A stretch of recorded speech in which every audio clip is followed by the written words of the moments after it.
Okay, we have Adam Detroit Spinella. Well, Adam Silver via Adam Spinella. The Detroit Pistons, with the 5th pick, are selecting Ausar Thompson from the Overtime Elite program. The Twins go back to back. So this has been trending this way over the last 72 hours, 96 hours, something like that. This was the clear guy. It seemed like it was going to be after a certain point was Ausar Thompson. It seems like the Detroit Pistons have been quite high on him for a little while now. What are your thoughts on Ausar Thompson, Adam? Because I know I get to be the good cop this time. I was the bad cop on Brandon Miller. You go ahead and explain your thoughts on Ausar Thompson. I have Ausar Thompson 13th on my board. That's where I settled with him on the final ranking. And a lot of that has to do with figuring out what the actualized role for him is in the half court. Very good athlete, very, very strong basketball IQ. I don't think he generates a lot of rim pressure with the ball in his hands for a guy who's as good of an athlete as he is. Picks up his dribble really early, and there are positives with that, to be a proactive playmaker for others, but he's not a strong threat to score inside the three-point line. He has made strides as a jump shooter, but I don't know if I feel comfortable enough with those to really trust him to be more of an off-ball guy than an on-ball guy.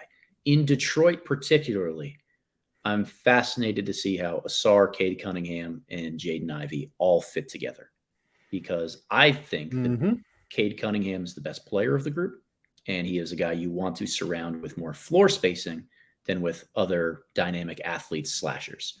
Ausar is a great cutter, a really good connective passer, somebody who will pop in transition. It makes a lot of sense. But for the love of God, can we get some floor spacing around Cade in Detroit? This, to me, smells like they believe in the shooting. And that was just not a spot that I could fully get to. Oh, no, like there's no way that you can take Ausar Thompson without believing in the shooting. If you're not, I had Ausar at number 9. I would have taken quite a few players ahead of him. I think the upside's very real athletically. And I think a lot of teams got to the point where they felt like they wanted to bet on the upside athletically. Here's the other thing about the Thompson twins in general. I've talked to them on this show before for an hour, something like that. You talk to them, you get to know them over a little bit of time.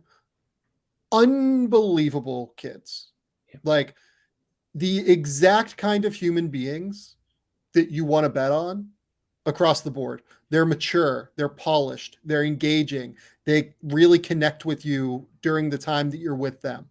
They are very smart. Like you can just see, like there's like that light in their eyes where they're truly listening to you and like paying attention to you as you ask them questions. They want to bounce off of you. Like they do truly want to have an interaction with you as they, talk to people. And I think that that's really important. That's an incredibly important piece of talking about why you're willing to buy into somebody improving, right? Yes. That's really the key, right? If you are willing to buy into the human, you're probably going to buy into them continuing to work. And all of the intel out of Overtime Elite is that these kids work. Yep. They put in the time. They're super professional. Now, when Adam talks about the shot, what worries me is that sometimes Ausar doesn't get all the way squared up. He has kind of inconsistent engagement in his lower half. He struggles to shoot it on the move. Needs to really generally improve the shot prep.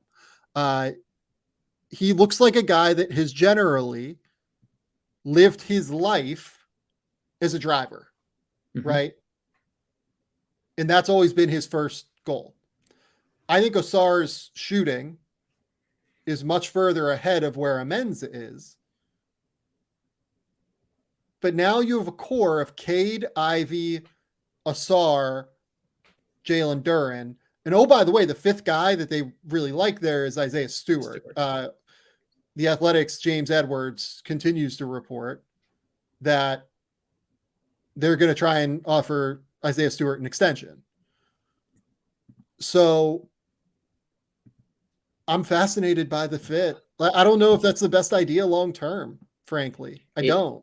It just feels very Troy Weavery, right? Great athletes, high processors, positional length, bet on the shooting to come around.